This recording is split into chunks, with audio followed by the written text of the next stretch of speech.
మనమంతా ఎవరమ్మా? గట్టిగా చెప్పాలి.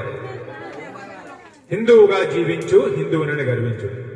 మన మామిడిపాలెం గ్రామానికి మొట్టమొదటిసారిగా మేము రావడం, ఇక్కడ రాజుగారు చెప్పారు, అడ్డదగల మండలానికి బీజేపీ అధ్యక్షులు, పిల్లలకి స్కూల్ ఏర్పాటు చేద్దాము అంటే మన హైందవీర ఆర్మీ ఫ్రీ ఎడ్యుకేషన్స్ పెట్టాం.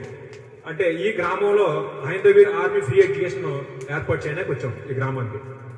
అప్పుడు ఆ స్వామి ఇక్కడ రాగానే మన వాళ్ళందరూ వస్తే, పాపమ్మను మీరు వచ్చారు, మాకు విగ్రహాలు ఇరిగిపోయాయండి, పూజలు ఆపేసాము అంటే ఆ స్వామి, ఆ శ్రీరామచంద్రుడు రాజుగారి ద్వారా మేము ఇక్కడ రావడం, ఆ స్వామి ఈ కార్యక్రమం అంతా పూర్తి చేసుకున్నారు. ఎంతో సంతోషంగా ఉంది. ఇప్పుడు ఈ గ్రామానికి ఒక పండగ వాతావరణం కింద ఉంది.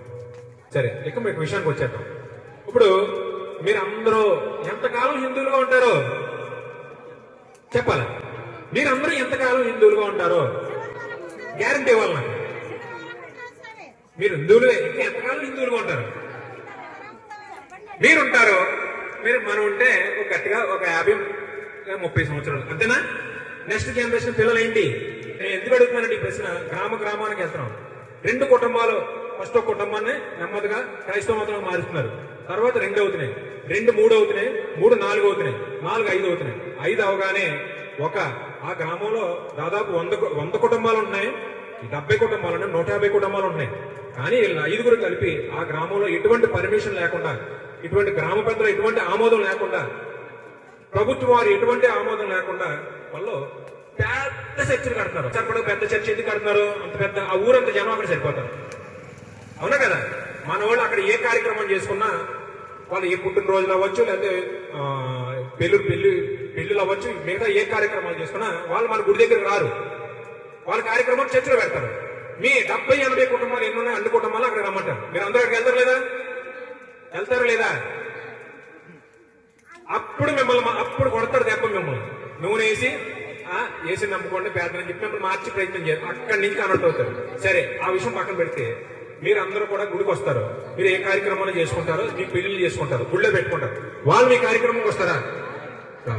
కాబట్టి మన సంస్కృతి సాంప్రదాయాలు మనం కాపాడుకోవడానికి, మన ధర్మాన్ని కాపాడుకోవడానికి ఇప్పుడు మీరు నెక్స్ట్ జనరేషన్ అంటే పిల్లలు, ఇప్పుడు మేము ఇక్కడ హైందవీర ఆర్మీ ఫ్రీ ఎడ్యుకేషన్ పెట్టింది కూడా దానికే. అంటే మన దేశం గురించి, మన ధర్మం గురించి, మన సంస్కృతి సాంప్రదాయాల గురించి చిన్నప్పటి నుంచి పిల్లల గురించి కూడా వాళ్ళకి మన ధర్మం గురించి తెలియడం వల్ల వాళ్ళు మళ్ళీ 100 సంవత్సరాలు వచ్చే వరకు కూడా ఎవరో కూడా వాళ్ళు మత మార్పిడి చేయలేరు. మా ధర్మం ఇదని వాళ్ళు చెప్పి స్టేజ్ వెళ్తారు. అలాగే ఒక హైందవీరు ఒక సైన్యంలో తయారవుతారు. అందుకని మన తరతరాలు మన ధర్మాన్ని ముందుకు తీసుకెళ్ళాలి. ఇంకొకటి ఏంటంటే మనకు పెసా చట్టం అని ఒకటి ఉంది. పెసా చట్టం అంటే మన గ్రామాల్లో ఇప్పుడు మనకి ఎస్టీ చట్టం కాబట్టి మనకి సుప్రీంకోర్టు మనకు గొప్ప అవకాశాలు ఇచ్చింది. మన గ్రామ పులివేరులో ఎవరు కూడా విదేశీ మతమైనటువంటి క్రైస్తవ మతానికి సంబంధించిన వాళ్ళు ఎవరైనా సరే, ఎవరు గ్రామ పెద్దల అనుమతి లేకుండా మత ప్రచారాన్ని చేయడం కానీ, పాంప్లెట్లు పంచిపెట్టడం కానీ ఎటువంటి అధికారం లేదు.